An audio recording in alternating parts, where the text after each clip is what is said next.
Ano,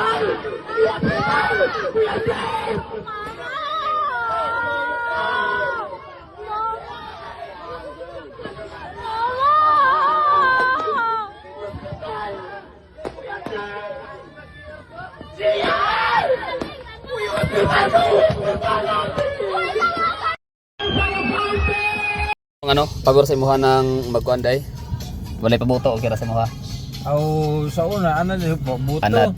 Pero kung sa murag safety siya. Kaya masafety siya kay say man gud mahubog. Murag dito magmugara ang kuan. Kaniya, walay na kang madamay ang mga bata no. Madamay, Tiguwang membro. Okay lagi kita lagi kay makalikay ra man ta.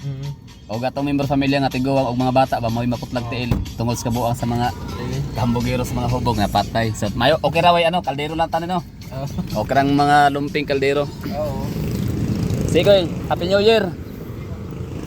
So yun no, bali pag-usapan natin for today's video ang tungkol sa mga firecrackers, fireworks, paputok. So dito sa Davao City, bawal ho dito yung ano, mga paputok, bawal dito yung mga fireworks. Bawal dito yung mga tawag nito. Yun na nga mga firecrackers no, mga piccolo, ano pang mga ori ng mga paputok. Kahit ngayong watosi na kikis-kis lang yun sa simento tapos yun tatalon-talon yun sa kanya. Basta ano yun eh, kahit yung mga hinahawakan lang na nasa ano, nasa stick ng ano, ng parang nasa stick lang na maliliit. Basta ano, kahit mga bata pwedeng gagawa nun eh. Pero pinagbawal pa rin yun still dito sa Davao City. So lahat ng ori ng mga ano, mga firework display during Christmas and New Year. So ayun nga, bali habang ako ay nakasakay sa taxi kanina, so natawa kami ng driver kasi nga nung meron kami haba ako ay nanonood ng ano ng mga Facebook reels. Meron na sabugan, hindi ko lang alam kung saan yun banda, basta somewhere in Katagalugan. Na selfie niya pa, tapos hinahawak niya yung ewan ko ano ba tawag doon, palibasa kasi ang tagalan nating walang ganun dito sa Davao kaya hindi na natin masyadong familiar yung ano natin dito, yung mga ori ng mga paputok, pasabog no, mga fireworks and firecrackers. So yun, sumabog sa kanyang kamay at naputol talaga, so naputulan siya ng kamay. So hindi kami naawa. Dalawa kami ni Kuya driver na natawa. Natawa kami sa nangyari kasi nga yun, deserve kasi tasay selfie pa, di ba? So ayan, naging topic namin yon na okay lang ba sa kanya na nawala yung ano, pabor ba sa kanya as Davawinyo na walang paputok dito, na walang maririnig na ingay, na ganong mga ingay every New Year's Eve sa pagsalubong ng bagong taon. So sabi nga niya, sanay naman talaga siyang magpaputok, pero yun nga lang dahil nga sa pinagbawal na dito, so okay na rin siya, para nasanay na rin siya na walang ganun. Tsaka for safety measure, for security measure and safety measure nating mga taga rito, so mas okay talagang wala na.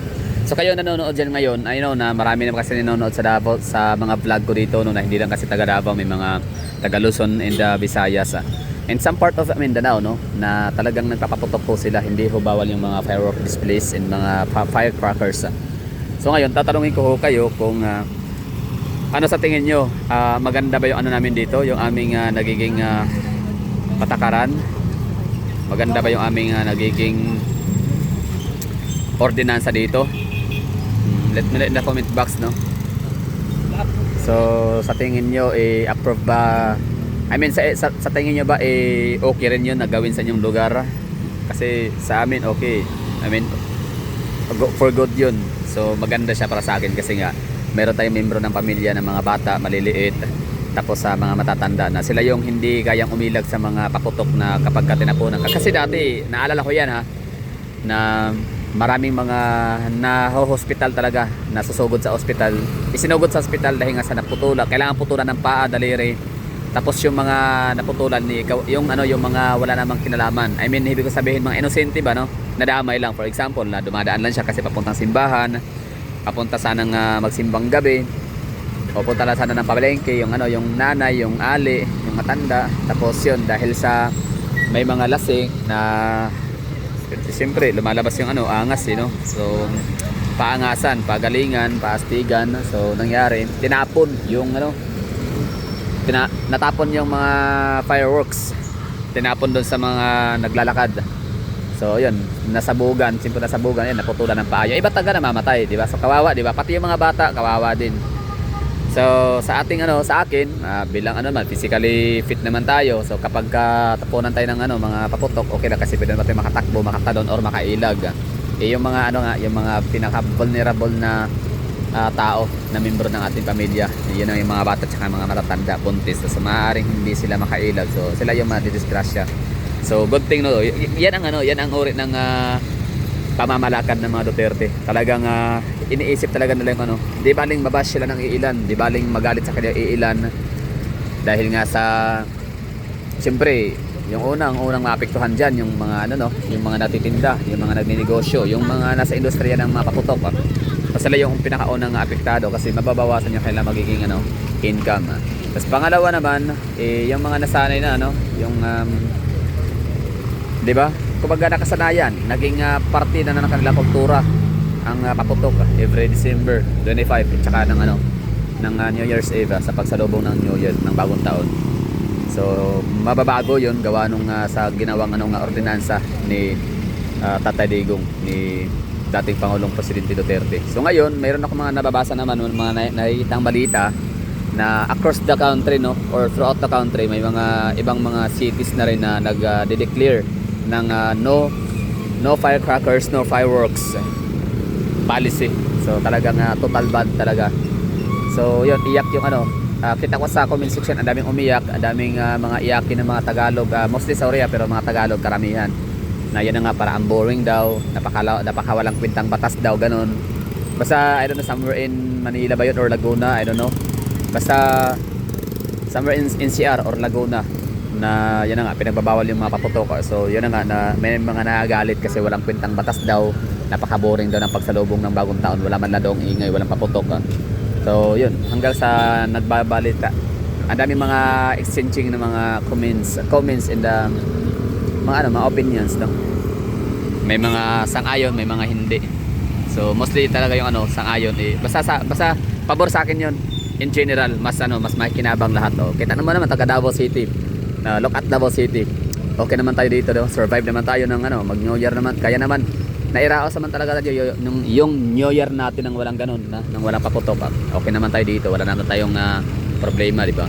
For the longest time, like 2 decades sila yata, pagkaalala ko dati basta mga 2001, 2002, yun talaga yung mga panahon na pinasa, hindi ganun kadali ang ang pag-implement ng batas. As long as ma-implement siya, pero hindi siya ganun kabilis tumalab, pag-effective. So parang nagsimula yata 2000 or 2001, I don't know, so let me know in the comment box mga taga Davao. Basta dati, naalala ko lang dati na hinuhuli talaga, may kaukulang parusa at kulong talaga.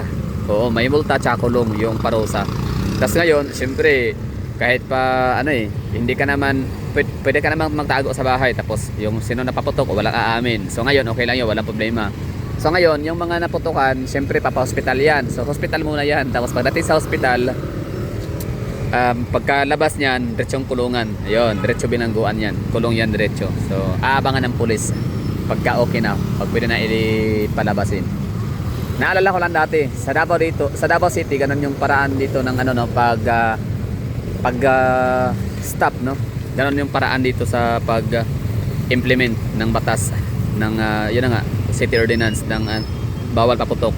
Sa Kamaynilaan naman dati, naalala ko dati, parang dinadaan lang sa takot-takot ng mga taga Department of Health na parang kunyari pag may nalalapit na yung Pasko tsaka yung New Year, parang meron na silang kunyari mga equipment ba ng mga lagari, mga pamputol ng kamay, basta mga equipment na kunyari scary, nakakatakot na mga kapag ka magpapaputok ka, sige ka, pag mapaputok ka, walang bawal, pero pag once na maputukan ka sa kamay, kahit konti lang, gas-gas lang konti, putulan ka ng kamay tapos lalagarihin, parang gano'n, pero hindi talaga umipikto, hindi tumalab kasi ang mga Pilipino mga matatapang talaga, mga Pilipino, mga hambog, mga matatapang, lumalakas ang loob kapag lalot nakainom. So dito sa Davao City, hindi uubra yung gano'n, so talagang hindi binibaby dito sa Davao City ang mga pasaway. Kaya kailangan talaga natin ng kamay na bakal. So yun lang. So ano sa tingin nyo? Let me know in the comment box. So walang paputok dito. It's 31 pala December 31, 2024. So ilang oras na lang ay magpapalit na tayo ng petsa ng taon, so magja January 1 na. So Happy holiday, happy new year sa lahat. So sana ay okay ang lahat, no, walang problema. And next natin gagawin ngayon is mag-vlog tayo dito sa Bagkirahan Public Market. Update ho natin kayo kung anong ganap dito sa ating palengke. Pinakamalaking palengke sa buong Pilipinas, Davao City, or Bagkirahan Public Market, Davao City.